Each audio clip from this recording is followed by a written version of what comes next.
السلام علیکم، میں ڈاکٹر حسنین جاوید اور آپ دیکھ رہے ہیں میرا ڈیجیٹل چینل۔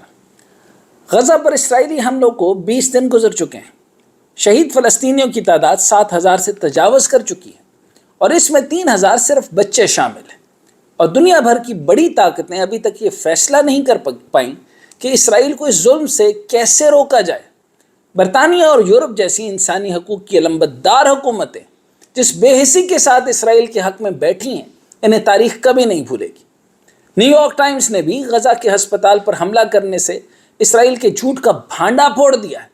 ادھر مسلمان ممالک تو ابھی تک صرف غزہ میں اسرائیل کی مذمت میں ہی لگے ہوئے ہیں، لیکن امریکہ میں کچھ ضمیر جاگنا شروع ہو گیا ہے۔ حال ہی میں ایک منجے ہوئے امریکی سفیر جوش پال نے امریکی صدر جو بائیڈن کی اسرائیل کے لیے بیان بازی اور بھرپور سفارتی اور عسکری حمایت کے تناظر میں محکمہ خارجہ سے استعفیٰ دے دیا۔ امریکی سفیر نے کہا کہ امریکہ کی یک طرفہ اندھی حمایت طویل مدت میں دونوں طرف کے لوگوں کی مفادات کے لیے تباہ کن ہے، اور کہا کہ مجھے ڈر ہے کہ ہم وہی غلطی دہرا رہے ہیں جو ہم نے اس پچھلی دہائی میں کی ہے، اور میں زیادہ دیر تک اس کا حصہ بننے سے انکار کرتا ہوں۔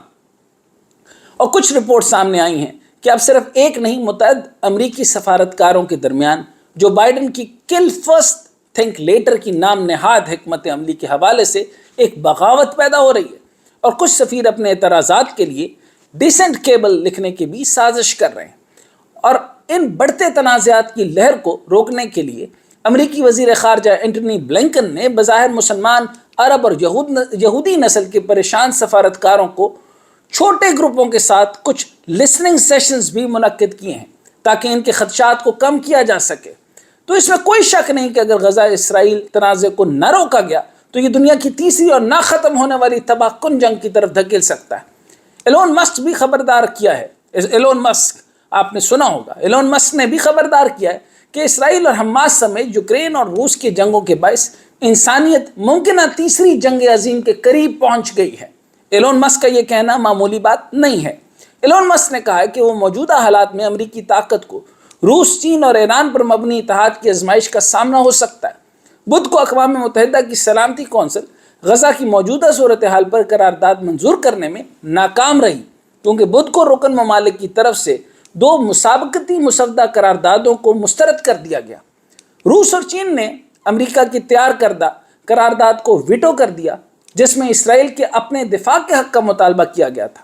روس کی طرف سے قرارداد جس میں انسانی بنیادوں پر جنگ بندی کا مطالبہ کیا گیا، منظور ہونے کے لیے کافی ووٹ حاصل کرنے میں ناکام رہا۔ 1945 میں اب تک اسرائیل اور فلسطین پر سیکیورٹی کونسلز میں کل 36 قراردادیں مستقل ممبران یعنی امریکہ، روس، چین، برطانیہ، فرانس نے ویٹو کی۔ ان 36 قراردادوں میں 34 کو امریکہ نے ویٹو کیا اور 2 کو روس اور چین نے ویٹو کیا۔ تو اسرائیل کو سب سے زیادہ امریکہ کی پشت پناہی حاصل ہے، اور یہ معاملہ جلد حل ہوتا دکھائی نہیں دیتا، جیسا کہ اسرائیل کہہ رہا ہے کہ وہ جلد ہی غزہ میں زمینی کارروائی شروع کر دے گا۔ تو اگر یہ کارروائی شروع ہو گئی تو پھر یہ آپریشن بہت لمبا چل سکتا ہے۔ غزہ میں پہلے ہی تقریباً آدھی آبادی ڈسپلیس ہو چکی ہے، ہسپتالوں میں سہولیات کا فقدان ہے، اور یہ ایک انسانی المیہ ہے جو پیدا کیا گیا ہے، اور ساری دنیا اسے لائیو دیکھ رہی ہے۔